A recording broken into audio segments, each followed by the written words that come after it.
The Art of Inclusion is the subtitle of our recommended book for the month, Gracism, by the Reverend David A.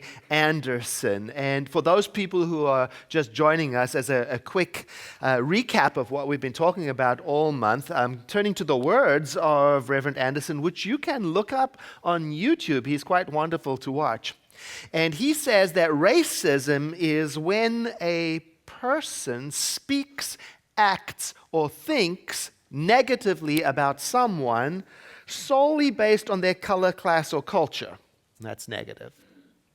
And grace, on the other hand, is something positive. He calls it the favor of the divine extended to people whether they deserve it or not. So when you put those two words together, racism and grace, a new term emerges, gracism, which he defines as positively extending favor to other people in spite of color, class, or culture, and sometimes because of color, class, or culture. So in other words, I'm being a gracist when I intentionally reach out to the fringes and include people in the positive norms that the majority group already experience. So a gracist might ask herself or himself, who are the people that I tend to think negatively about because of their color? And now let me practice having positive thoughts about them. Who are the people I tend to think negatively about because of their class? Now let me seek out positive information about them and what makes them tick. Who are the people I tend to think negatively about because of their culture? And now let me educate myself about what's in that culture and what's important to the people in that culture. And they don't need to deserve or earn this work in me. This is about me becoming a gracist. And the author says that when you put God in front of any problem, and that's what the G stands for in gracist. When you put God in front of any problem, he says you're introducing a positive answer to a negative problem. Now, in our teaching at the Center for Spiritual Living, the way we would say the same thing, the way we would say to put God in front, we would say that means I'm going to attempt to see the world the way the divine sees it. I'm going to make unity and oneness the lens, the filter through which I look, so that it can help me identify what do I need to drop. Is there any attitude or opinion I need to drop so that oneness and love can be my reality when I'm thinking about and dealing with color, class, and culture? Because I know from learning at the center that the way I look at something changes the way that thing shows up for me in my life. I know that. Towards the end of the book, he's got an African proverb which speaks to this. It's delightful. When I saw him from afar, I thought he was a monster. When he got closer, I thought he was just an animal. When he got closer, I recognized he was a human. When we were face to face, I realized he was my brother. I know that the way I look at something changes the way that something appears to me. That is the story and the heart of inclusion. The closer we get, the more we are inclined to see our oneness. So then, the work of a gracist then is to lean in closer to people who are other, the stranger. And it's not something that I leave to chance to get better. No, this is intentional. I have to actively think about including those people who are typically excluded. That's exactly what Rabbi George Gittleman's workshop is going to be about on Monday, August the 7th at 6:30 p.m. He's going to be talking about the ancient Jewish concept of inclusion, in particular when the cases are difficult, like with the stranger. and how to remain authentic while doing it. Now, in the book, Gracism, the author asks, how can a person be intentional when it comes to inclusion? And he makes a suggestion. He says, well, maybe you could make it your business. Maybe I could make it my business to shop, to work out, to eat, to play in parts of town where there is a higher probability of me interacting with people who are different to me. I may have to go out of my way. I may have to break some of my habits. I may have to go beyond my comfort zone. I may have to take a chance and put myself in an environment where I am not the norm. You know, I was remembering when I lived in Burbank in Southern California, there was this incident in an area. There's this area in Burbank that is predominantly Spanish speaking. All of the billboards are in Spanish. All of the signs and all of the shop are in Spanish. And I can't remember how I ended up in this neighborhood. I think my car broke down and I was waiting for help to come. I think that's what the situation was. But what I do remember is that I urgently needed to get something from a grocery store. And I remember this more than I remember being rescued with my car. I remember this moment of anxiety about going into the store.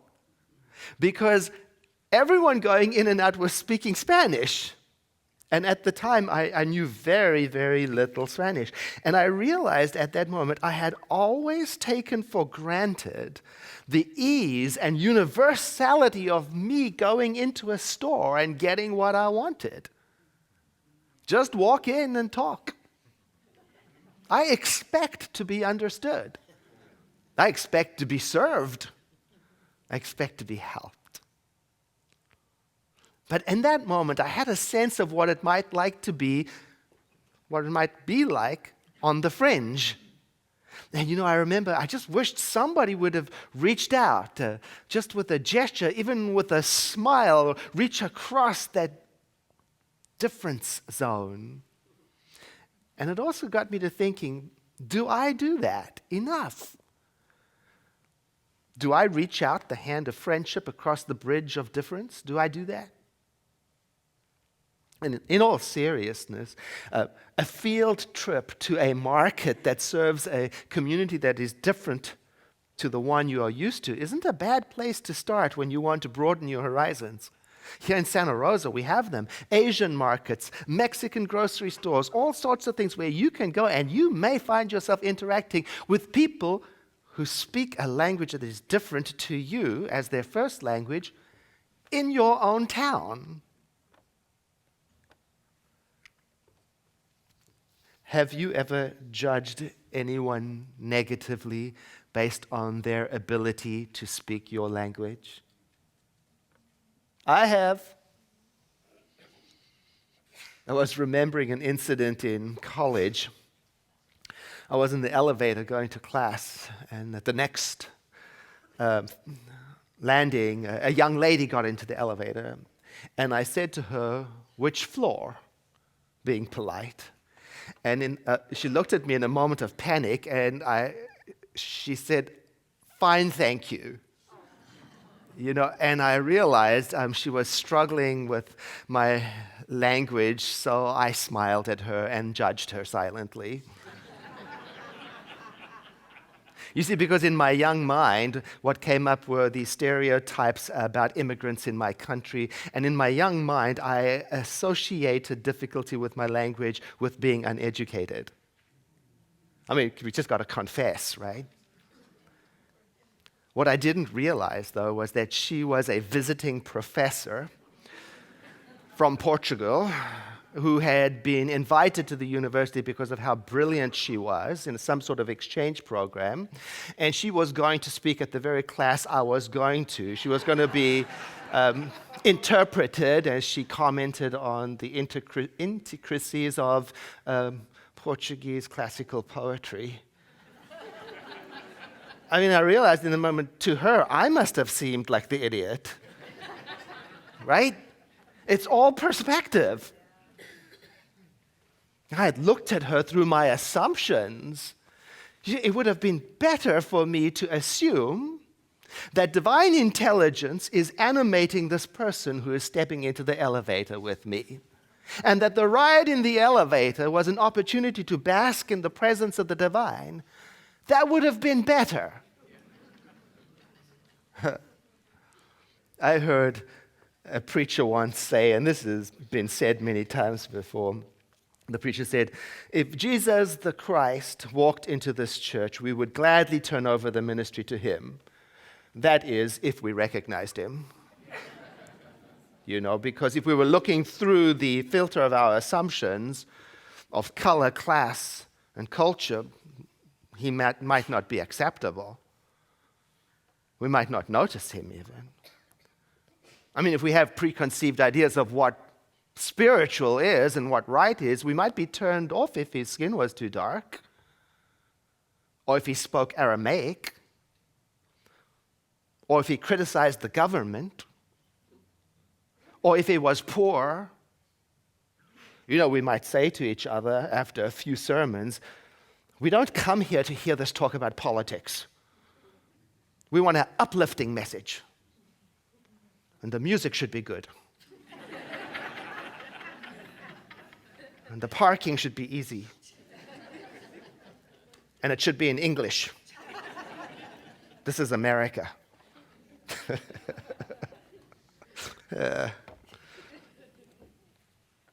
In the book, the Reverend talks about a letter he received from one of his congregants who wrote to him to confess. Confession is good for the soul.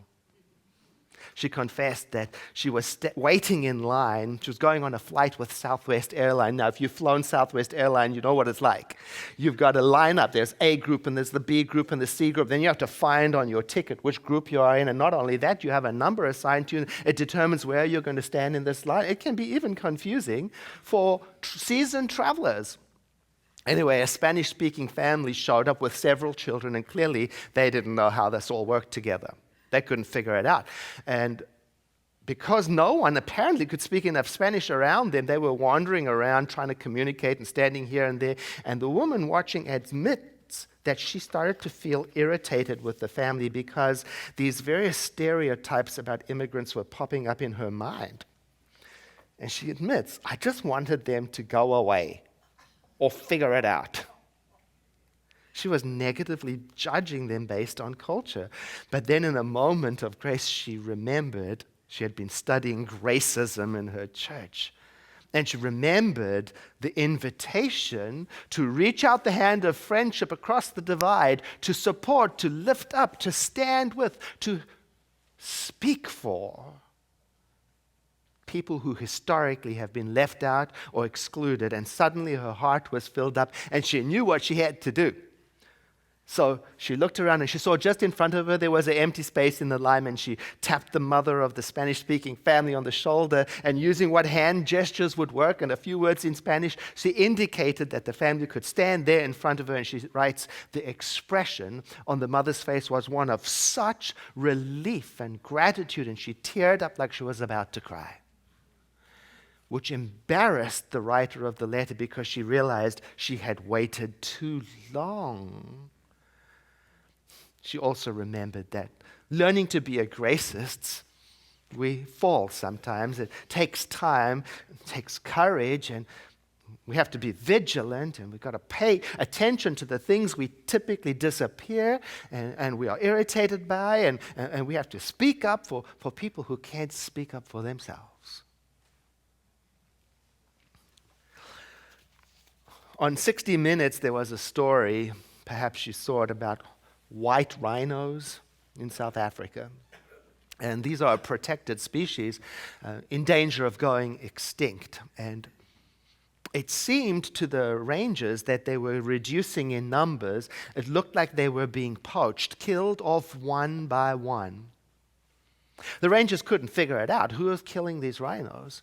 And when they found the carcasses of the rhinos, they hadn't been killed by humans. It wasn't the sign of poaching. So they had to watch, and it turns out it was teenage elephants who were responsible. They were the culprits. The teenage elephants had become predatory bullies. And here's why. 20 years ago, because of population control issues, the park airlifted a whole group of teenage elephants to another part of the park where it wasn't so densely populated with elephants. The problem is that without the adult elephant role models, the baby elephants had no guidance about what was right and about what was wrong, and they were on a rampage. The rangers had to correct the situation, so what they did was they airlifted a group of adult elephants into the neighborhood of the teenagers, and with the presence and the example of the elders, the social structure returned and healed itself, and the killing stopped. Now, here's why the story is important to me. Had there been no one to speak up for the white rhinos, and to notice that something was wrong, and to care about it, they might be extinct today. What can I learn from this story? I could ask myself metaphorically, who are the white rhinos in my country, in my neighborhood, in my family? In other words, who is being picked on or treated wrongly because of a social breakdown or because of societal ignorance? And whose job is it to stand for them and speak for them? Now, I can say, it doesn't affect me. I'm not a rhino and I'm not in Africa. But to the rhinos, it is a matter of survival. And if their disappearance, one at a time, is normalized through acceptance and ignoring, they may have disappeared forever. I can learn from that. I can learn something like this. Don't let injustice, discrimination, racism, sexism, homophobia become normal through acceptance. Even if something doesn't affect me directly, it may be a matter of survival to someone else.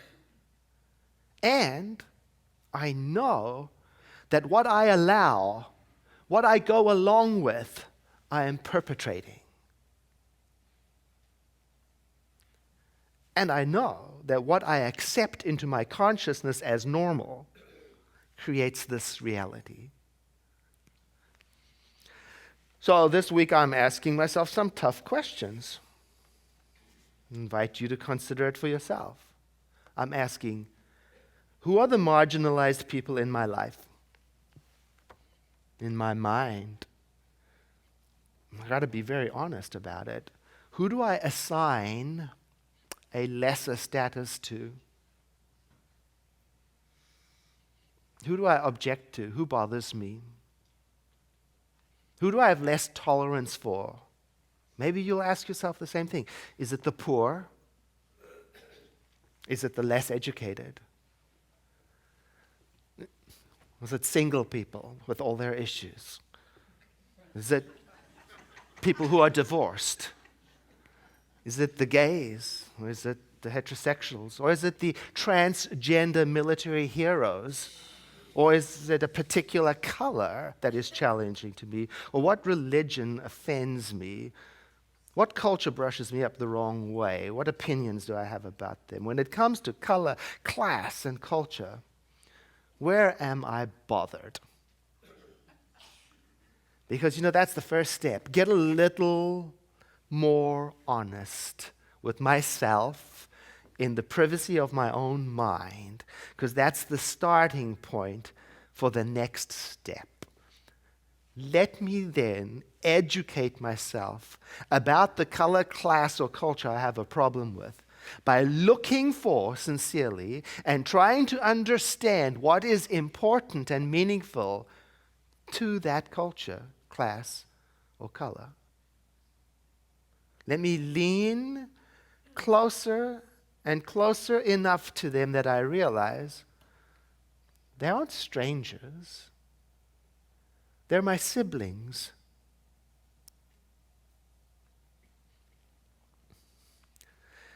I leave you with this thought from our founder, Ernest Holmes. He writes, "The thing that shall establish unity is that each family group of humans shall respect the individual differences of others, while at the same time cooperating with them. We each have an individual part to play in the great scheme of things. And the most valuable thing we can do is to be a little more certain each day that we are meeting life with a deeper understanding and with a greater sense of love." So I invite you to breathe in